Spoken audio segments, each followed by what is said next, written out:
Assalamualaikum warahmatullahi wabarakatuh. Selamat datang kembali pada presentasi kelompok C mengenai Statement of Cash Flow.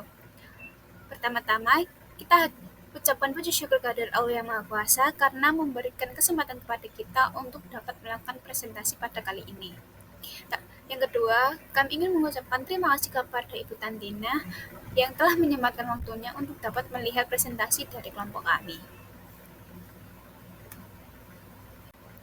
Lalu selanjutnya, sebelum kami memulai presentasi materi pada kali ini, izinkan saya untuk dapat mengenalkan anggota kelompok kami. Yang pertama, ada Sevilla de la Rosa dengan MPM akhir 124.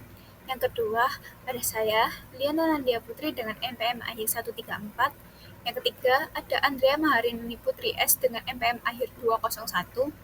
Dan yang terakhir ada Oktivani Silsilia Anggraini dengan MPM akhir 202. Selanjutnya, presentasi akan dilanjutkan oleh teman saya. Baik, di sini yang pertama adalah laporan arus kas. Kegunaan dari laporan arus kas sendiri itu adalah untuk kemampuan entitas untuk menghasilkan arus kas masa depan. Kemudian yang kedua adalah kemampuan entitas untuk membayar dividen dan memenuhi kewajiban. Kemudian yang ketiga adalah alasan perbedaan antara laba bersih dan arus kas bersih dari aktivitas operasi. Kemudian yang keempat adalah transaksi investasi dan pembiayaan tunai serta non-tunai selama periode tersebut. Kemudian ada 3 klasifikasi dari arus kas. Yang pertama adalah aktivitas operasi, investasi, dan pendanaan. Kemudian ada kas dan setara kas. Itu investasi jangka pendek, sangat liquid. Yang pertama adalah dapat segera dikonversi menjadi uang tunai dalam jumlah tertentu. Kemudian yang kedua, begitu dekat jatuh temponya, sehingga tidak menimbulkan risiko perubahan nilai yang signifikan. Terus kemudian ada format laporan arus kas. Kemudian adalah menyiapkan laporan dari arus kas. Yang pertama adalah laporan posisi keuangan komparatif. Kedua, data laporan laba rugi saat ini. Dan yang ketiga adalah data transaksi terpilih. Mempersiapkan laporan arus kas dari sumber data di atas melibatkan 3 langkah utama. Yang pertama adalah tentukan perubahan kas. Kemudian tentukan arus kas bersih dari aktivitas operasi. Kemudian yang ketiga adalah tentukan arus kas bersih dari aktivitas investasi dan pendanaan. Kemudian ada sumber informasi untuk laporan arus kas. Yang pertama adalah laporan posisi keuangan komparatif, memberikan informasi dasar untuk menyiapkan laporan keuangan. Yang kedua, diperlukan analisis atas akun laba ditahan. Yang ketiga, laporan ini mencakup semua perubahan yang telah melewati kas atau telah mengakibatkan peningkatan atau penurunan uang tunai. Yang keempat adalah penurunan nilai, biaya amortisasi, dan entry buku serupa. Selanjutnya, ada arus kas bersih dari aktivitas operasi dalam direct metode. IASPE mendorong penggunaan metode langsung dan tidak langsung untuk menyesuaikan laba dari operasi dengan membangun arus kas bersih dari aktivitas operasi. Metode langsung melaporkan penerimaan dan pengeluaran kas dari aktivitas operasi dengan mengurangkan pengeluaran kas operasi dari penerimaan. Hal ini menghasilkan laporan yang didapatkan dengan kas bersih yang diperoleh dari aktivitas operasi setara dengan laba bersih basis kas dan kas bersih yang digunakan untuk aktivitas operasi setara dengan rugi bersih basis kas. Perusahaan harus menyiapkan dan melaporkan informasi dari metode tidak langsung ini. Lalu selanjutnya yaitu kita beralih pada masalah yang sedang berkembang, di mana direct atau metode langsung bertemu dengan metode tidak langsung atau indirect. IASP menghadapi keputusan yang diperdebatkan mengenai pelaporan arus kas, memilih antara metode langsung atau tidak langsung. Metode langsung lebih disukai karena metode ini menunjukkan penerimaan dan pembayaran kas operasi, memberikan informasi tentang penerimaan dan pembayaran kas. Para pendukung berpendapat bahwa informasi ini berguna dalam mengestimasi arus kas operasi di masa depan dan mengungkapkan kemampuan perusahaan untuk menghasilkan kas yang cukup untuk membayar utang, menginvestasikan kembali dalam operasi, dan mendistribusi kepada pemilik.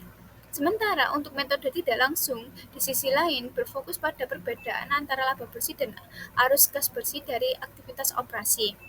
memberikan hubungan yang berguna antara laporan arus kas dan laporan laba-rugi serta laporan posisi keuangan. Para pendukung berpendapat bahwa metode langsung mungkin secara keliru menunjukkan bahwa arus kas bersih dari aktivitas operasi sama baiknya atau lebih baik daripada laba bersih sebagai ukuran kinerja. Meskipun ada penolakan, pilihan untuk menggunakan salah satu metode tetap tersedia. Selanjutnya adalah masalah khusus dalam penyusunan laporan. Laporan arus kas adalah laporan keuangan penting yang menguraikan pendapatan dan pengeluaran perusahaan. Laporan ini mencakup penyesuaian terhadap laba bersih, piutang usaha, perubahan modal kerja lainnya, rugi bersih, dan pengungkapan. Beban penyusutan adalah penyesuaian yang paling umum dilakukan terhadap laba bersih, tetapi item pengeluaran atau pendapatan non-kas lainnya juga harus dipertimbangkan. Contohnya, aset tak berwujud memiliki umur yang terbatas dan depresi sumber daya mineral. Lalu, di dalam masalah khusus dalam penyusunan laporan terdapat beberapa kasus yang sering dijumpai. Seperti yang pertama ada post retirement benefit cost. Biaya imbalan pasca kerja seperti program pensiun karyawan dapat mempengaruhi laba bersih melalui selisih antara kas yang dibayarkan dengan biaya yang dilaporkan. Perubahan pajak penghasilan tangguhan mempengaruhi laba bersih tetapi tidak mempengaruhi pada kas. Sebagai contoh, Paytex Energy Corp meningkatkan kewajiban pajak tangguhan sekitar 107.598.000 sehingga meningkatkan beban pajak dan menurunkan laba bersih tetapi tidak mempengaruhi kas. Lalu yang kedua, selanjutnya ada change in different income tax. Dalam imbalan pasca kerja seperti program pelatihan karyawan dapat mempengaruhi laba bersih melalui selisih antara kas yang diberikan dengan biaya yang dilaporkan. Perubahan pajak penghasilan tangguhan mempengaruhi laba bersih tetapi tidak mempengaruhi pada kas. Sebagai contoh, Paytex Energy Corp meningkatkan kewajiban pajak tangguhan sekitar 107.598 sehingga meningkatkan beban pajak dan menurunkan laba bersih. Lalu selanjutnya ada equity method of accounting. Metode akuntansi ekuitas adalah penyusunan umum lainnya terhadap laba bersih. Dalam metode ini, investor mendebit akun investasi dan mengkredit pendapatan untuk bagiannya atas laba bersih investasi dan meningkreditkan dividen yang diterima oleh ke akun inventaris melalui kenaikan bersih dalam akun investasi tidak mempengaruhi arus kas. Lalu yang kedua ada loss and gains. Kerugian dan keuntungan yang direalisasikan juga dipertimbangkan ketika menyiapkan laporan arus kas. Sebagai contoh, jika perusahaan mengalami kerugian atau penjualan peralatan, maka kerugian tersebut harus disesuaikan dengan laba bersih untuk menghindari perhitungan ganda. Selanjutnya, presentasi akan dilanjutkan oleh teman saya. Saya akan menjelaskan terkait penyusunan laporan arus kas. Jadi, laporan arus kas itu bertujuan memberikan gambaran tentang pergerakan kas perusahaan dalam satu periode, baik yang berasal dari operasi, investasi, maupun pendanaan. Nah, laporan ini itu dapat dibuat menggunakan dua metode. Yang pertama yaitu metode tidak langsung, indirect method, dan metode langsung atau direct method. Nah, meskipun pendekatannya berbeda, kedua metode ini menghasilkan total arus kas bersih yang sama.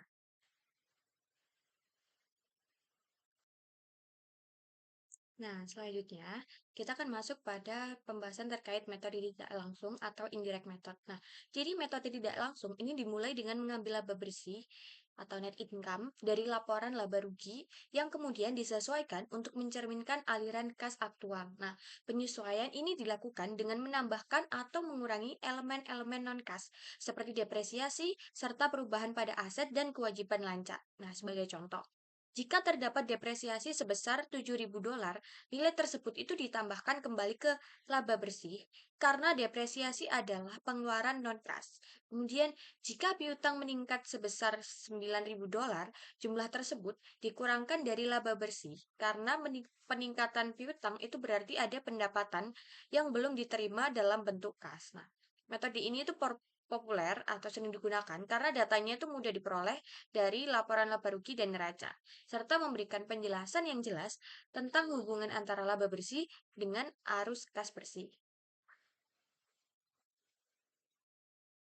Selanjutnya, saya akan menjelaskan terkait metode langsung atau direct method. Jadi, direct method atau metode langsung ini menyajikan arus kas dengan menunjukkan penerimaan dan pembayaran kas secara langsung. Contohnya, penerimaan kas dari pelanggan dihitung dari penjualan dikurangi perubahan pada akun piutang. Kemudian, pembayaran kas untuk barang dagangan itu dihitung dari biaya barang terjual ditambah dengan perubahan pada persediaan dan utang dagang. Kemudian pembayaran kas untuk beban operasional itu dihitung dari beban operasional dikurangi dengan elemen non-kas seperti depresiasi. Nah, metode langsung ini memberikan detail yang lebih rinci, tetapi sulit disusun karena memerlukan data spesifik untuk siap transaksinya. Selanjutnya, kita akan membahas terkait laporan arus kas dan elemen-elemennya. Nah, jadi laporan arus kas itu ada 3. Yang pertama ada arus kas dari investasi, cash flow from investing activity. Nah, bagian ini tuh mencakup arus masuk dan keluar kas yang berkaitan dengan perubahan pada aset jangka panjang perusahaan. Nah, aktivitas investasi ini menunjukkan bagaimana perusahaan menggunakan kas untuk mendukung pertumbuhan di masa depan. Yang kedua ada arus kas dari aktivitas pendanaan, cash flow from financing activities. Nah, arus kas dari pendanaan ini berhubungan dengan transaksi yang mempengaruhi ekuitas dan utang jangka panjang perusahaan. Contohnya, jika perusahaan menerbitkan senilai $48.000, itu akan dicatat sebagai arus masuk kas. Kemudian, jika perusahaan membayar dividen sebesar $24.000, itu akan dicatat sebagai arus kas keluar. Nah, bagian ini tuh membantu pengguna laporan keuangan memahami bagaimana perusahaan mendanai operasinya dan membagikan keuntungan kepada pemegang saham. Selanjutnya yang ketiga ada aktivitas investasi dan pendanaan non-kas. Nah, beberapa transaksi itu tidak melibatkan kas langsung, tapi tetap memiliki dampak signifikan. Contohnya adalah pertukaran aset tetap tanpa pembayaran tunai atau penerbitan saham untuk melunasi utang. Nah, transaksi seperti ini dilaporkan di bagian terpisah dalam laporan arus kas. Selanjutnya saya akan menerangkan materi tentang preparing the statement of cash flow dengan direct method atau metode langsung. Metode langsung sendiri mencatat arus kas berdasarkan penerimaan dan pengeluaran kas aktual. Adapun komponen utamanya yang pertama ada cash received from customer atau penerimaan kas dari pelanggan, yaitu dihitung dari total penjualan pada laporan laba rugi yang kemudian disesuaikan dengan perubahan piutang usaha. Jika piutang usaha meningkat, maka yang dikurangi adalah dari penjualannya. Namun jika piutang usaha menurun, maka yang ditambahkan adalah kepenjualan. Yang kedua ada cash payment for merchandise atau pembayaran kas untuk barang dagangan, yaitu menghitung pembayaran ke pemasok berdasarkan harga pokok penjualan ditambah dengan perubahan inventory dan utang usaha. Jika inventory naik, maka tambahkan ke biaya. Jika utang usaha turun, maka tambahkan ke biaya juga. Lalu yang ketiga ada cash payment for operating expense atau pembayaran kas untuk beban operasi, yaitu dihitung dari total beban operasional selain depresiasi dan amortisasi karena non-kas, disesuaikan dengan perubahan akun terkait seperti beban yang masih harus dibayar. Lalu selanjutnya ada gain on sale of land atau keuntungan dari penjualan tanah, yaitu keuntungan yang dilaporkan di bagian investasi sebagai arus kas masuk dari hasil penjualan tanah. Namun, pada metode langsung, elemen ini tidak tercantum dalam arus operasi. Lalu selanjutnya ada interest expense atau beban bunga. Dilaporkan sebagai arus kas keluar untuk bunga yang dibayar selama periode terlepas dari jumlah yang diakui sebagai beban pada laporan laba rugi. Dan yang terakhir ada cash payment for income taxes atau pembayaran kas untuk pajak penghasilan, yaitu dihitung dari pajak penghasilan yang dilaporkan disesuaikan dengan perubahan dalam pajak yang masih harus dibayar. Ini kita akan membahas tentang free cash flow atau arus kas bebas. Free cash flow sendiri digunakan untuk mengevaluasi kesehatan keuangan perusahaan dengan mengukur kas yang tersisa setelah kebutuhan operasional dan investasi terpenuhi. Adapun rumus untuk menghitung free cash flow adalah arus kas operasional dikurangi dengan belanja modal. Dengan keterangan, arus kas operasional sendiri adalah kas bersih yang dihasilkan dari operasi bisnis, sedangkan belanja modal adalah pengeluaran yang dikeluarkan untuk aset tetap seperti properti, pabrik, atau peralatan. Free cash flow sendiri penting karena dapat menunjukkan kemampuan perusahaan untuk membayar utang, membayar dividen kepada pemegang saham, berinvestasi untuk ekspansi. Lalu arus kas bebas sendiri, jika hasilnya positif maka mencerminkan stabilitas keuangan, sedangkan arus kas negatif bisa menjadi tanda peringatan bagi perusahaan. Adapun contohnya, jika perusahaan menghasilkan arus kas operasional sebesar $100.000 dan mengeluarkan $30.000 untuk modal belanja, maka free cash flow-nya adalah $70.000. Dan karena arus kas bebasnya positif, maka dapat diambil kesimpulan bahwa keuangan pada perusahaan ini telah stabil atau bisa dikatakan stabil. Baik, karena keseluruhan materi telah dipaparkan oleh kelompok kami, maka kelompok kami izin pamit undur diri. Apabila ada kesalahan kami dalam memaparkan materi, kami mohon maaf. Sekian, wassalamualaikum warahmatullahi wabarakatuh.